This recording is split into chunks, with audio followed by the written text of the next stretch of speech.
पूरी अंग्रेजी अब एक वीडियो में सीखें, जिसे कहते हैं पार्ट्स ऑफ स्पीच। इसका हिंदी मतलब है शब्द भेद। पूरी अंग्रेजी पार्ट्स ऑफ स्पीच के बाहर कुछ भी नहीं है, सब का सब पार्ट्स ऑफ स्पीच के अंदर है। इसका डेफिनेशन इस प्रकार से है, the part of speech indicates how the word functions. मतलब कि पार्ट ऑफ स्पीच जो है ये इंडिकेट करता है, इशारा करता है कि वर्ड कैसे फंक्शन करता है, कैसे कार्य करता है। इन मीनिंग मतलब मीनिंग में, एज वेल एज और किस में, साथ ही साथ ग्रामेटिकली मतलब ग्रामर के अनुसार, within the sentence sentence के अंदर। अब एग्जाम्पल में लिखा हुआ है, I am a teacher, he is a doctor, you are very intelligent, my brother is learning English. यहाँ पर सेंटेंसेस जो लिखा हुआ है इसमें सब का सब पार्ट ऑफ स्पीच के अंदर ही है। आई एम ए टीचर, ये चार पार्ट हैं सेंटेंस में। ही इज अ डॉक्टर, यहाँ भी चार पार्ट है। यू आर वेरी इंटेलिजेंट, यहाँ भी चार पार्ट है। माई ब्रदर इज लर्निंग इंग्लिश, यहाँ पर 5 पार्ट है। और सबके सब पार्ट ऑफ स्पीच के अंदर ही है। जैसे आई प्रोनाउन है, एम वर्ब है, ए आर्टिकल है, टीचर नाउन है, और ये सभी पार्ट ऑफ स्पीच के अंदर है। तो चलिए देखते हैं एक एक करके। Types of parts of speech. Parts of speech के टाइप्स मतलब शब्द भेद के प्रकार। There are 8 types of parts of speech. मतलब पार्ट्स ऑफ स्पीच के 8 प्रकार होते हैं। वो कौन कौन है? नाउन संज्ञा, प्रोनाउन सर्वनाम, एडजेक्टिव विशेषण, वर्ब क्रिया, एडवर्ब क्रिया विशेषण, प्रीपोजिशन संबंध सूचक, कंजंक्शन संयोजक, इंटरजेक्शन विस्मयादि बोधक। तो ऐसे ऐसे शब्द हैं जो 8 टाइप्स के पार्ट्स ऑफ स्पीच होते हैं। इन सभी के बारे में कंप्लीट डिटेल में सब कुछ सीखेंगे, जिसके बाद अंग्रेजी में आप एक एक वर्ड इजिली समझ पाएंगे। पहला है नाउन, और ये नाउन क्या होता है? The name of a person, मतलब व्यक्ति का नाम, प्लेस का नाम, थिंग्स का नाम मतलब वस्तु का नाम, आइडिया फीलिंग का नाम, जिससे अनुभव करना बोलते हैं। और क्या बोल सकते हैं? किसी एनिमल का नाम, कोई जीव जंतु का नाम, सबके सब नाउन कहलाते हैं। अगर आम भाषा में कहूं तो जो भी चीजों को आप देख पा रहे हैं वो सबके सब नाउन कहलाते हैं। इसे देखिए, पर्सन, अमन, प्रिया, रमेश, बॉय, गर्ल, इटीसी, ये सभी पर्सन है। इन सभी को आप देख सकते हैं। Place, Delhi, Mumbai, school, place का नाम भी नाउन होता है। थिंग्स जैसे कि table, chair, phone, book, etc., ये सभी भी नाउन है। आइडिया और फीलिंग जैसे ऑनेस्टी ईमानदारी, लव प्यार, हैप्पीनेस मतलब खुशी, ये सभी नाउन कहलाते हैं। आने वाले इन सभी का हम ये भी जानेंगे कि इसका पहचान क्या है, जिससे कि मैं जान लूं कि ये नाउन है, ये प्रोनाउन है, ये एडवर्ब है या कुछ और है। एग्जाम्पल है, जैसे कुर्सी टूटी हुई है, आ चेयर इज ब्रोकन। मुझे मेरा घर पसंद है, आई लाइक माई हाउस। घर सुंदर है, a house is beautiful. Aman बाजार जा रहा है, Aman is going to market. Rahul ने अमन को पीटा, राहुल बेट अमन। अब यहाँ पर समझिए, मैंने बताया कि इन सभी का नाम नाउन होता है। यहाँ पर देखिए, चेयर नाउन हो गया, हाउस नाउन हो गया, हाउस नाउन है, अमन नाउन है, मार्केट नाउन है, राहुल नाउन है, अमन नाउन है। अब देखकर तो मुझे ये पता चल गया कि ये सभी नाउन है, लेकिन इसका फंक्शन देखना पड़ेगा कि वो फंक्शन कैसे होता है, और फंक्शन को जानने के लिए हमारे पास होना चाहिए कुछ पहचान, और वो पहचान होगा कि हम किस चीजों से प्रश्न पूछेंगे, उसके अकॉर्डिंग जो आएगा वो हमारा नाउन प्रोनाउन जैसे भी होगा। यह एक कुर्सी है, दिस इज अ चेयर, यहाँ पे चेयर नाउन हो गया।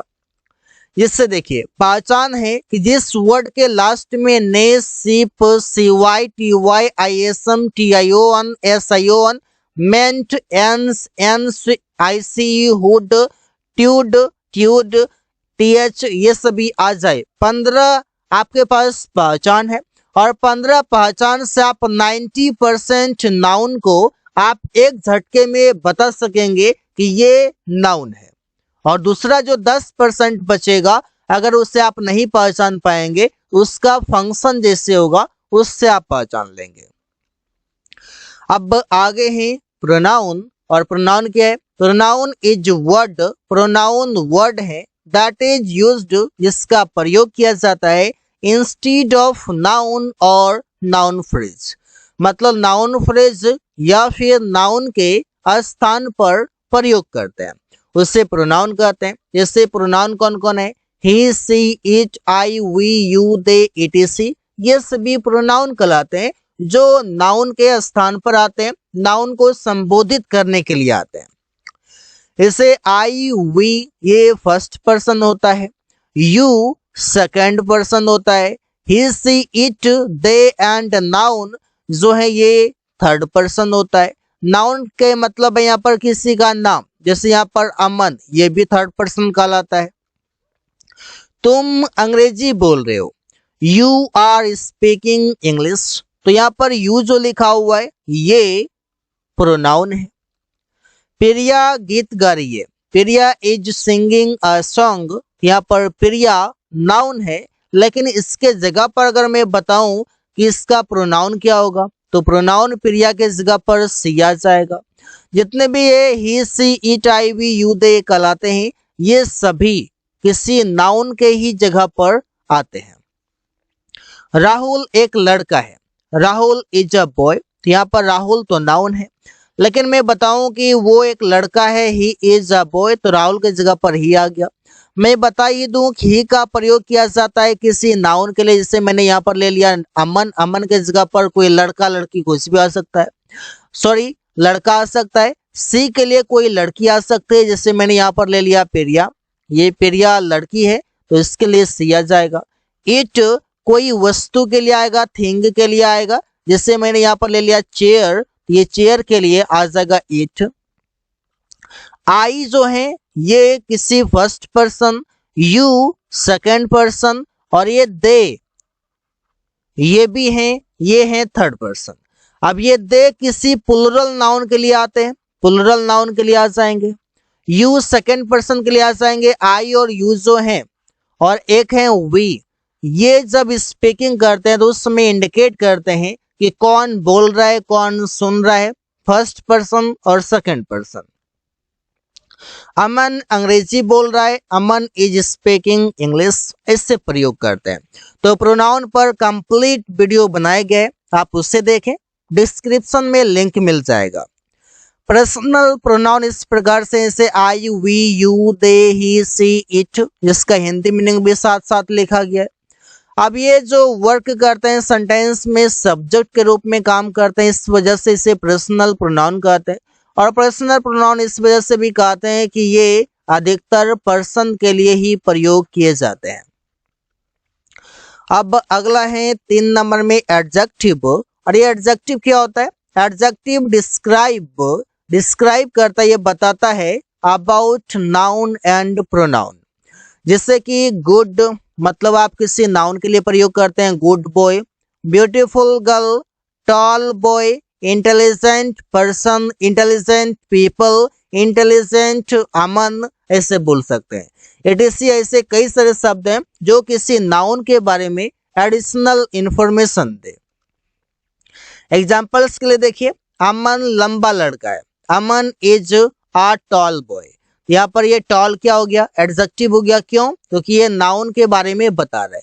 तो इसका फंक्शन आप समझ लीजिए कि फंक्शन क्या है, उसका कार्य क्या हो रहा है, वो क्या आखिर कर रहा है, अगर वो नाउन को डिफाइन कर रहा है तो वो एडजेक्टिव हो जाएगा।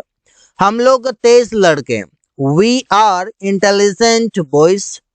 तो इंटेलिजेंट क्या हो रहा है, तेज, ये किसके साथ मिल रहा है, तेज लड़के, और लड़के क्या है, बॉय है, और ये बॉय नाउन है, तो नाउन है तो ये इंटेलिजेंट एडजेक्टिव होगा।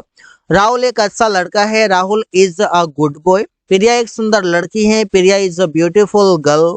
तो ऐसा आप प्रयोग करेंगे। एडजेक्टिव के पहचान भी कुछ है जो कि ऐसा आप राइट साइड में देख सकते हैं, और इससे आप नोट डाउन कर लीजिए और याद कर लीजिए कि जहां भी ये दिखे मतलब वो एडजेक्टिव है। अब है वर्ब। ये वर्ब दो प्रकार के होते हैं, एक होते हैं हेल्पिंग वर्ब, दूसरा होता है मेन वर्ब। हेल्पिंग वर्ब क्या हो जाएंगे, इससे की हो जाएंगे इजमर वॉज वर्ड, जो आप आगे देखेंगे। मेन वर्ब होते हैं जैसे स्पीक, रीड, रन, गो, लर्न, etc। इसके फॉर्म्स होते हैं, इसके टोटल फॉर्म्स तो ऐसे 3 होते हैं, V3 तक होते हैं, V1, V2, V3।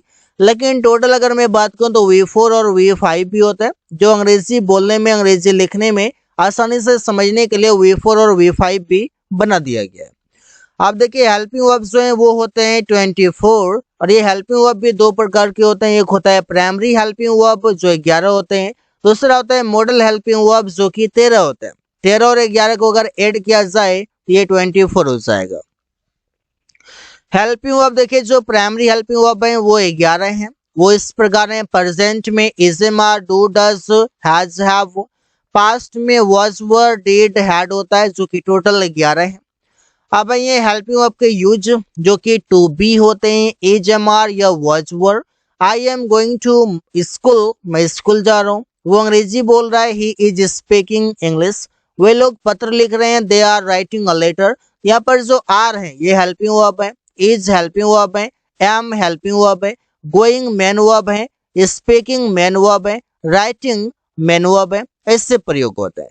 तो जब भी आप कोई काम करने की बात करेंगे उसके अनुसार ये वर्ब हो जाएगा। आई होप कि आप पहचान पा रहे हैं कि वर्ब आखिर क्या होता है।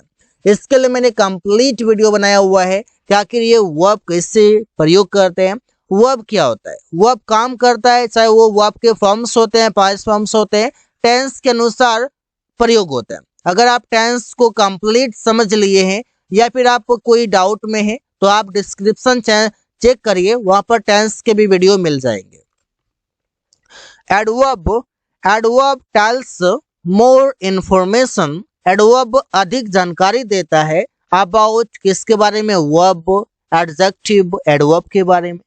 अगर मैं इसका पहचान बताऊं कि एडवर्ब को कैसे मैं जानूं कि सेंटेंस में एडवर्ब है, क्योंकि देखकर तो कंफ्यूजन लगता है कि आखिर कैसे जानूं।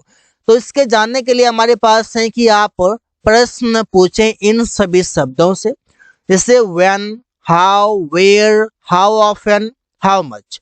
हाउ मच का मतलब हो गया कितना, हाउ ऑफन का मतलब हो गया कितनी बार,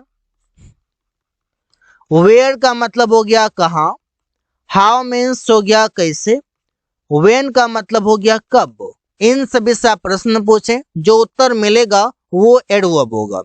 इससे वो बेरहमी से पीटा, वो पीटा, हाउ किससे पीटा, बेरहमी से, बेरहमी का हो गया ब्रूटली, ये ब्रूटली एडवर्ब हो गया। वो यहाँ आया, ही कैम हियर, वो आया, वेयर कहाँ आया, यहाँ, तो हियर हो जाएगा एडवर्ब। मैं धीरे धीरे बोलता हूँ, मैं बोलता हूँ कैसे बोलता हूँ, धीरे धीरे मतलब स्लोली, स्लोली भी एडवर्ब है। राहुल तेज दौड़ता है, राहुल रन्स फास्ट, राहुल दौड़ता है, कैसा दौड़ता है, तो फास्ट दौड़ता है। हाउ से आपको कई सारे एडवर्ब मिल जाएंगे, इतना समझिए कि 50% एडवर्ब तो आपको हाउ से मिल जाएंगे। आगे है प्रीपोजिशन, जो कि काफी महत्वपूर्ण टॉपिक है। प्रीपोजिशंस आर यूज्ड, प्रीपोजिशन का प्रयोग किया जाता है बिफोर नाउन एंड प्रोनाउन। और क्या करता है, टेल द रिलेशनशिप, मतलब ये रिलेशनशिप संबंध भी बताता है। नाउन और प्रोनाउन के पहले प्रयोग होता है। जो आपने देखा है कि at, on, in, upon, into, etc ऐसे भी प्रीपोजिशन होते हैं, जो किसी नाउन और प्रोनाउन इसके पहले आपने देखा होगा कि ये प्रयोग होता है, चाहे ऑन आए कहीं पर इन आए या फिर कुछ आ जाए। इससे राहुल टेबल पर बैठा है, Rahul is sitting on the table, तो टेबल से पहले ऑन आ गया। वो उन लोगों के सामने बोल रहा है, he is speaking in front of people, तो पीपल से पहले इन फ्रंट ऑफ है, ये भी प्रीपोजिशन है। मैं 5 बजे उठता हूँ, I get up at 5 AM, तो 5 AM से पहले ये एट, ये प्रीपोजिशन है। वो जून में आएगा, ही विल कम इन जून, जून से पहले ये इन है और ये इन प्रीपोजिशन है। कंजंक्शन, कंजंक्शन क्या है? Conjunction is a word, conjunction एक वर्ड है दैट इज यूज्ड, जिसका प्रयोग किया जाता है एज कनेक्टर, मतलब कनेक्टर के रूप में प्रयोग किया जाता है, जो जोड़ने के लिए प्रयोग किया जाता है। किसको जोड़ने के लिए? तो वर्ड को जोड़ने के लिए, फ्रेजेस को जोड़ने के लिए, क्लॉजेस को जोड़ने के लिए, सेंटेंसेस को जोड़ने के लिए। अब देखिए एग्जाम्पल में कि आखिर कंजंक्शन कौन कौन से होते हैं। जैसे एंड है, बिकॉज है, दैट है, अंटिल है, इधर है, और है। अगर आप नहीं जानते कि ये फ्रेज क्या होता है, क्लाउज क्या होता है, इन सभी का आपको डिस्क्रिप्शन में वीडियो मिल जाएगा। आप पहले समझ लीजिए कि फ्रेज क्या होता है, क्लाउज क्या होता है, और मैं दे दूंगा कि कंजंक्शन, कंप्लीट कंजंक्शन का वीडियो, जिससे कि आप समझ पाएंगे कंजंक्शन क्या होता है और कैसे वर्क करता है। प्रीपोजिशन क्या होता है, प्रीपोजिशन और ये कैसे काम करता है, कंप्लीट प्रीपोजिशन का वीडियो मिल जाएगा, डिस्क्रिप्शन में चेक कीजिए, सब कुछ दिया गया है। वो छात्र और गायक है, he is a student and singer, ये सिंग एंड क्या कर रहा है, ये स्टूडेंट को भी जोड़ रहा है, सिंगर को भी जोड़ रहा है। उसने कहा कि वो स्कूल जाएगा, वो बाजार जाएगा, he said that he would go to market, यहाँ पे सेड की जगह पर आप टोल्ड कर दें, डायरेक्ट से इनडायरेक्ट में कर दें। यहाँ पर जो दैट लिखा हुआ है, ये दैट भी कंजंक्शन है, जो कि ही सेड को जोड़ रहा है he would go to market से। या तो तुम, या तो तुम्हारा भाई यह किया है, इधर यू और your brother has done it, तो यहाँ पर योर क्या कर और क्या कर रहा है, ये और कर रहा है, यू को भी जोड़ रहा है और इधर योर ब्रदर को भी जोड़ रहा है। तो इससे काम करते हैं कंजंक्शन। लास्ट में बचा हुआ इंटरजेक्शन, जो कि इस प्रकार है। इंटरजेक्शन एक वर्ड है जो सडनली, अचानक से कहा जाता है, चाहे वो खुशी में कहा जाए या वो दुख में कहा जाए, आप अचानक से जो शब्द निकालते हैं मुंह से, वो होता है इंटरजेक्शन। जैसे अलास, हाय, हुर्रे, खुशी से आप बोलते हैं, वाओ आप बोलते हैं वाह, आप बोलते हैं ओह, मतलब आप जब दुख होता है आपको या फिर कहीं पर चोट लग गया था, आप बोलते हैं ओह, तो वह ये इंटरजेक्शन कहलाता है। हुर्रे हमने मैच जीत लिया, hurray we won the match, खुशी में। शाबाश तुमने परीक्षा पास कर लिया, जब किसी का तारीफ करना हो, उसका बड़ाई करना हो, वहां पर बोलते हैं well done you pass the exams. हाय उसका पापा मर गया, उसका ये हो गया, उसका वो हो गया, दुखी में, तो अलास हिज फादर डाइड, तो इससे आप प्रयोग करेंगे। So guys thanks for watching, that's all for today.